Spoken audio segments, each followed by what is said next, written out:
Welcome to the Indiana 4-H Clover Call podcast, where our goal is to share information about the people and programs that make the Indiana 4-H Youth Development Program such an important part of our communities. We welcome youth and adult 4-H volunteers, 4-H youth and their families, extension professionals, and any others who are interested in providing positive opportunities for youth. We thank you for joining us for this episode, which begins now. Welcome to another edition of Clover Call. This edition is focusing on 4-H camp and all the benefits that can provide to campers and counselors. I'm Christie Jacob, 4-H youth development educator in Parke County, and I also have with me two other educators with Indiana 4-H, and I'll let them introduce themselves. Hi, I'm Liz Beiersdorfer, and I am Dearborn County 4-H educator. And I'm Caren Crum, and I'm Clinton County 4-H educator. Welcome, and thank you to Liz and Caren for joining us and answering some questions about what 4-H camp can do for our youth and what kind of learning experiences they can have. So I'm going to start off asking Caren just to tell me a little bit about 4-H camp and who can go and what's camp about. Okay, sure. So we actually go to Camp Tecumseh. It's up near Brookston, Indiana, and all 3rd through 6th graders are welcome to attend. And we have all kinds of fun activities planned. So it's 3 days and 2 nights at Camp Tecumseh. And so that's where we go and what we do. And in Dearborn County, I camp with Area 1, all the other counties in Area 1 except Bartholomew County. We camp at Camp Higher Ground, which is actually located in Dearborn County. The youth that are eligible to attend camp are grades 3 to 12. However, for youth that are in high school, 9 to 12, we designate them as junior staff, and they have to go through a pretty rigorous training in order to be a part of camp as a counselor. So I think that no matter what county you camp in, you'll find that the experience might be different with West Central Indiana. I know that we have our own camp association, and we actually camp down at Shakamak State Park. So you might find differences. Maybe some campers, they might stay 3 nights. Maybe it's just a 2-night camp, but I think you'll find a difference all across the state. But Caren, speaking of things that they do at camp, what is that experience like? What are some of the things that they do? Sure, absolutely. So I said we have a lot of fun, but also learning takes place. So we, how it's set up at Camp Tecumseh, we have the 3 days of camp, and we actually do 8 different classes, whether that's crafts, foods, sports, nature, different things like that. So the kids are learning, even though they might not know it, because they're having so much fun. And then we also have free time, and that could be wall climbing, taking a hike, canoeing, archery, going swimming, things like that. So we keep the kids very, very busy, activities all day long, and some are structured like class time, and some are free time where the kids get to choose what they want to do for part of the time. And it's very similar in my camp experience as well. All the things that Caren said is about the educational. We have classes in the morning, free time in the afternoon, swimming and games, gaga pit, and those things. I think the other element that I would mention is I'm sure a lot of camps have campfire. And so at the end of the evening, we pull them together, do a little bit debrief for the day, sing some songs and kind of reflecting. That's a really special time I have found for both counselors and campers. And we also do skits at the end of camp. So they work together as a cabin and put on a skit that, each camp has a theme every year. And so that's a lot of fun too. I think that must be a common thread because we do that too. That also sounds very familiar with what we do at camp also. So a lot of some educational pieces with sessions in the mornings, but then some fun time and free time in the afternoon. But I'm sure at all of our camps, those kids are making new friends and learning a lot, maybe whether they know it or not, while they're having fun. So as we talked about, though, there are several camps across the state of Indiana, and obviously we only represent 3 counties or 3 areas. But if families are more interested, if they want more information in 4-H camp, how would they go about that, and who should they contact, do you think? Sure. Just like you said, we do have camps all across the state for 4-H. And we mentioned the 3 that we attend, right? Camp Tecumseh, Camp Higher Ground, and then Shakamak. But if they really want to know about camp and get involved, then they should just contact their local 4-H extension educator, and we can guide them in the right direction. So just like Liz said, I'm sorry, we have different areas that camp together. So I'm in Area 8, but we have part of Area 8 and part of Area 9, which is here locally. And so we will get you connected one way or another. So speaking a little bit about logistics, is food provided? Do families have to provide their own food or pack lunches? What's that look like? Sure. In my Go ahead. area, camping, oh my gosh, we have the Cadillac of camps, and there's a great cafeteria, and they will provide, if you have special requirements, they will provide those meals as well. The kids love, they plan meals that the kids are not only nutritious, but that are really enticing to kids to make sure that they eat. As we all know, sometimes homesickness kind of sneaks in. And so it's really important to have food that is appetizing to youth.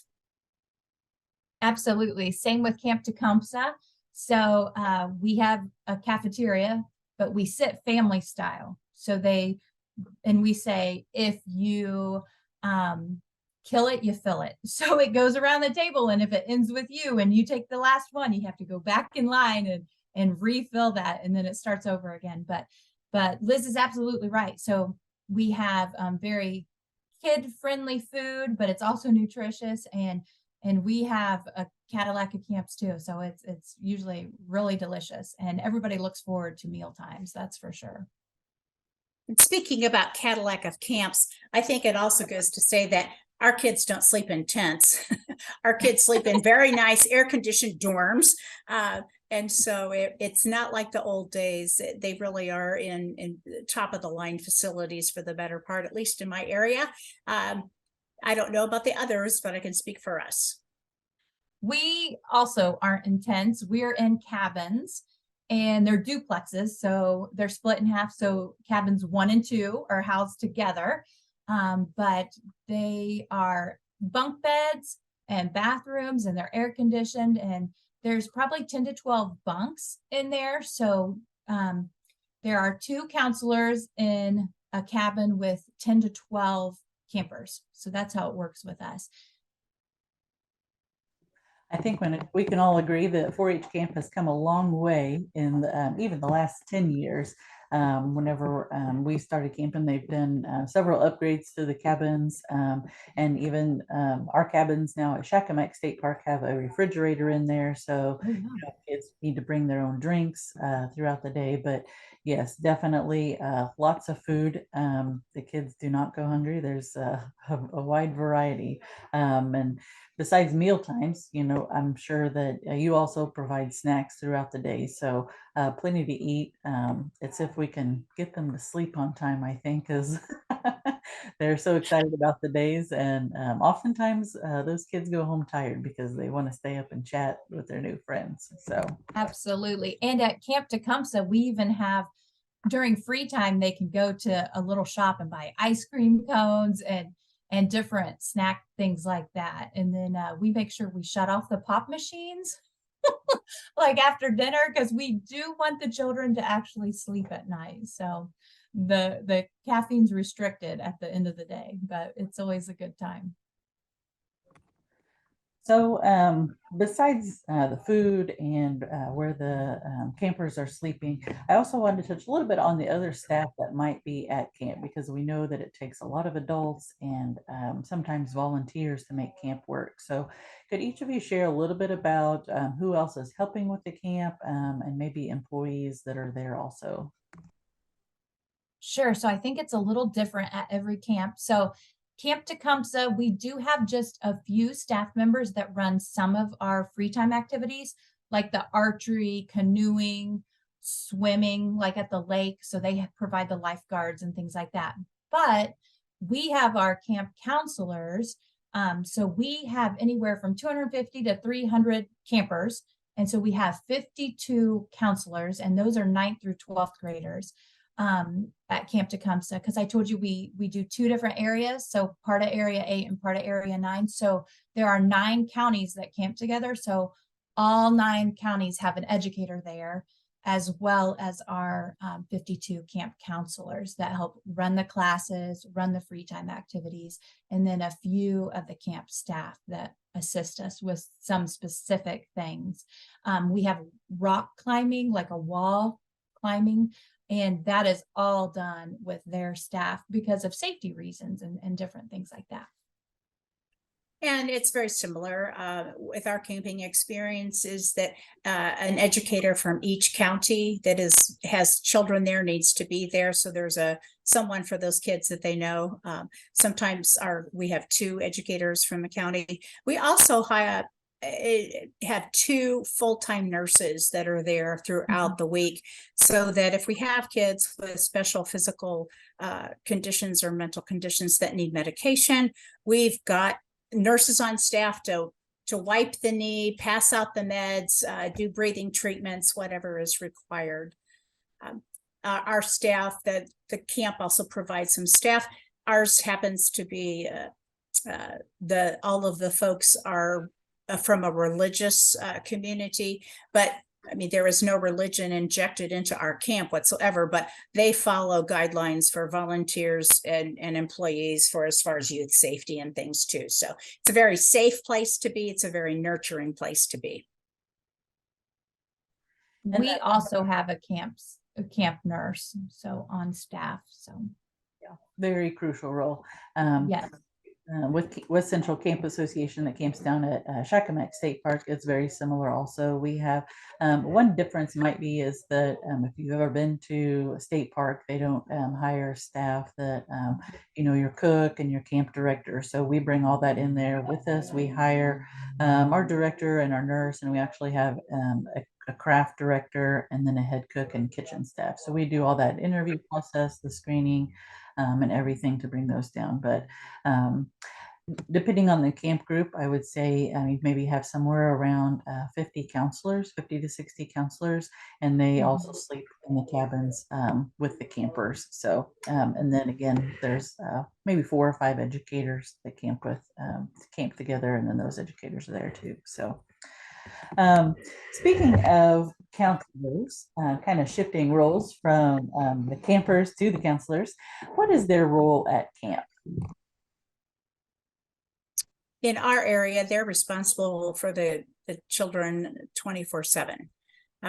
They do go through rigorous training, probably about 20 hours of training to help prepare them for this task of taking care of the parents' most precious thing, which is their children. But they're there to participate in all the activities, to help the kids, to make them feel welcome. If they're maybe homesick, to maybe step in and help out. So they're surrogate parents in a way, all through the week. If something, they do know when they need to come to an adult, and they are trained when we should be there and ready to take over. But the counselors play I think a crucial role, because that's where those relationships are built. And a lot of our kids that come in are like, oh, I want to be like Johnny, he was my counselor, I want to be like him. And so those relationships are really built through that counselor relationship with the camper. Absolutely. Same with us. So our camp counselors, just like Liz said, they go through 3 or 4 training sessions, so they know how to respond. We do different scenarios, and then they teach class. They teach a class 8 different times. So we have those different class times set throughout the days of camp, and really learn a lot of leadership, not just the parental role, which is super, super important, because they are in charge of those children as well. I mean, we adults are there, the educators and some of the staff, but like Liz said, so they are a crucial factor in camp, and we just couldn't do it without them. I think we can confidently say that we prepare our counselors, maybe not for every situation, but for most situations, definitely. So I think those training sessions are important, just so they know what they're getting into, and how they can act in a leadership role while at camp. But besides being a leader and developing those leadership roles, what are some other skills do you think that counselors develop as counselors at camp? Time management, responsibility. We put a lot on them, and they are only in high school, right? So they have to definitely manage their time correctly, because we meet at the flagpole as a group, and then we have certain times for classes or certain times for free time, and they need to be where they are assigned. And so very, very responsible. And that leadership just folds right into that, and the time management. But I think those are 3 skills for sure that they have acquired. I think empathy is another one. Learning how to relate to other people and other children is vital. I can't say enough what Caren says about the responsibility issue. I think it hits them hard, but also knowing how to have fun at camp as well, and getting those kids to engage. So Yes. that social skills, I think, are definitely developed. I agree to all of those. Those are all great points. I think also we could say that developing a little bit of independence is in there too. We as educators are there at camp with them, but obviously we're not everywhere at all times. So besides the responsibility, there need to be kind of making decisions without always having an educator right there to answer the question for them. So some independence there too. So, but if you had somebody that was interested in being counselor, and they were like, I've never been to 4-H camp, but it sounds great. Is that still an option for them if they did not go to camp? It is for our kids, especially if they have an interest in coming to camp. So it's not a prerequisite. However, we do like that they have been to camp before, or at least experienced it as a camper for 1 year. But again, we provide training, and we've had several kids that have done it and done a great job. Same here. Being a camper is not a prerequisite, but a lot of times they just love camp so much that they just want to continue that. And so we do have a lot of our former campers that are counselors, a lot of junior leaders. So yeah, it's great. I know that we've had several younger counselors that want to go, and maybe it's their first time, and we try to pair them with an older counselor or somebody that maybe they camped for 4 years and now they're on their 3rd year of being a camp counselor. So pairing them with maybe a mentor for the week. So we talked about campers, and that they're usually in grades 3 through 6, 3 through 7, maybe that elementary, and maybe starting middle school age. But what ages are counselors, and what grades should they be in? Sure. Ours have to be freshmen. So we take 9th through 12th graders. And but I know that's a little different for Liz. I can't remember how to unmute my thing. Yes, ours can be grades 3 to 12. As I said before, though, the designation that Purdue stipulates as far as the difference in ages between counselors and campers, we require that all of our kids, grades 9 to 12, are actually in a camper junior staff position versus camper, and that we extend that down for counselors in training for 8th grade. And I think you'll find differences across the state depending on ages and maybe how many counselors different counties are able to accept. So maybe it's those older kids, or like Liz, you said, maybe some 8th graders that are counselors in training. But if you want more information on that, you can work with your 4-H educator to learn more about that. So I want to thank Caren and Liz again, and If there's nothing else you want to add, just thank you for listening to our Clover Call about 4-H camp, and hopefully you can get involved and learn more about how you can get your 4-Hers to camp this summer.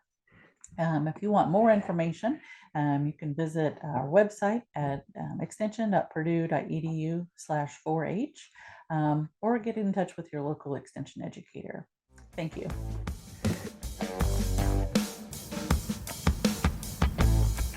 Interested in learning more about Indiana 4-H? We invite you to visit our website, extension.purdue.edu/4H, or contact your local Purdue Extension office and ask for the 4-H Youth Development Extension Educator. Be sure to subscribe to this podcast so you won't miss an episode.